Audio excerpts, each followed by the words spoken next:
So chapter 5, part 2, question number 23. I think 23? Yeah, from 19 we go to 23. And 23 is identical question. Is a identical question, believe me. If you go to 23, you just highlight the second line, well system, right? And then highlight the second last line, water shortage problem, right? So the client asked the realtor, is there a water problem? He said no. But there was a water shortage in that area. What's that? You can sue him for a negligent misrepresentation. Okay? So which one should be then? Number 4. None of the. Why? Because it's not there. If you read first, Larry is not liable. Is false. Vendor doesn't owe a duty of disclosure. It's false. Vendor is not liable for his misrepresentation because he is not a real estate professional. Seller is also supposed to disclose if there is a problem. If you are in the bathroom and the water stops coming, so what happened now? Right? Big problem.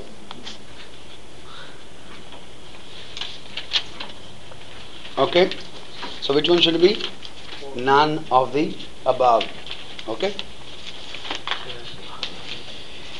So then we go to question number 20th.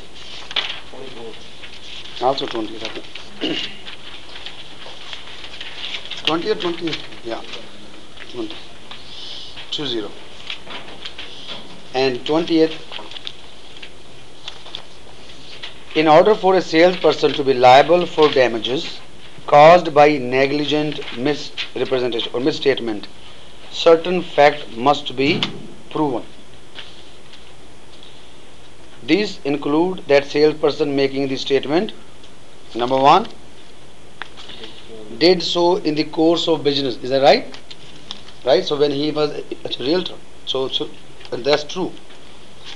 And then we go to the number 2. Did not qualify or disclaim the statement. Third, knows or should have known that his advice was relied upon. That's also true. So you can highlight relied, right?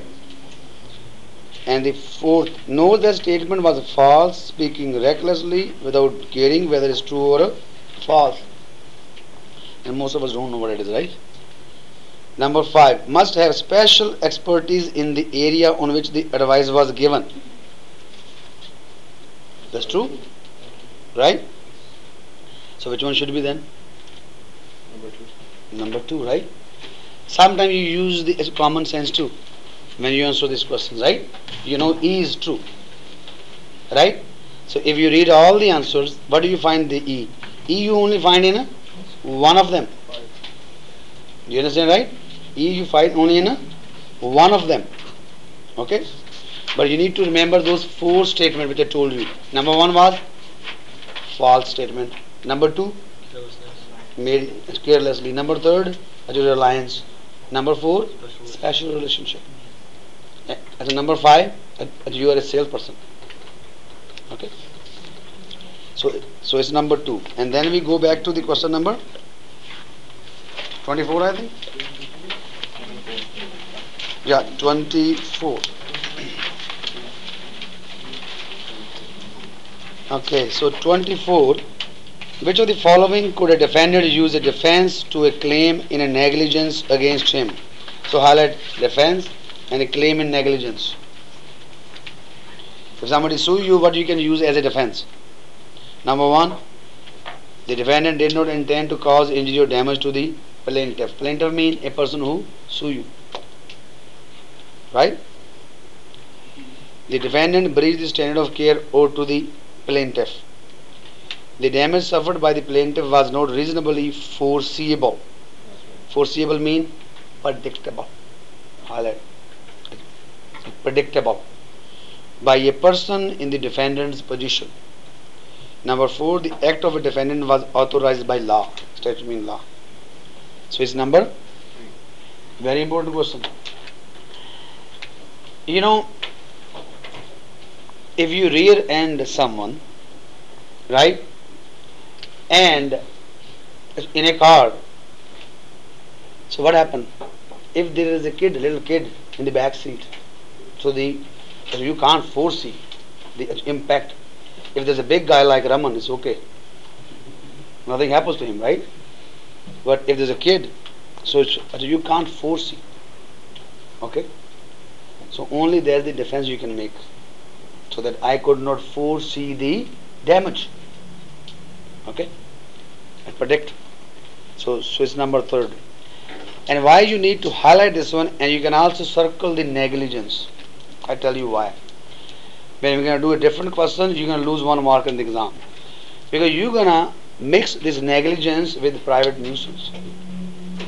With a private nuisance. Okay? So now we're going to go to the question number. Next one is? Which one is next? 26 or 25? 26, yes. Which of the following is not an element of the tort of negligent misrepresentation? So I had not. Number 1, statement of fact or opinion given negligently is it true or false? True. Reasonable reliance on the statement is it true or false? True. Reliance, right? Dependence. And the third, contractual relationship. Which one should be there? Special. No clear qualification. True, right? Or a disclaim. Right? So which one is it? Number 3. Okay? So those 4 statements, if you remember, it will give you 1 mark. As I told you in the beginning. And then we go to question number 28. And the 28, which of the following statement is true? Number 1, a licensee can protect him or herself from all liability for misrepresentation by having the vendor complete and sign a disclosure statement at the time the property is listed. Number 2, first easy way is, first you read the question like a dumb that you don't know. Just read all the statements. Don't make your decision right away. Just read all the statements. Okay, you will find one. Number 2, a licensee will not be liable for the tort of fraudulent misrepresentation unless he or she has some expertise in particular area. Third, a licensee will be vicariously mean indirectly liable to a purchaser for incorrect information given by the licensee to vendor who passed the information to the purchaser. Number 4, a licensee is not required to provide opinions to purchaser on areas outside his expertise. Rather, it is the purchaser's responsibility to seek the opinion of a qualified expert. If I am a realtor, I can only talk about real estate. I can't talk about law, inspection, right? So which one should be true? Yes. And this statement is very important, right? What you know only, you only talk about that. Okay? And then, I think time is done.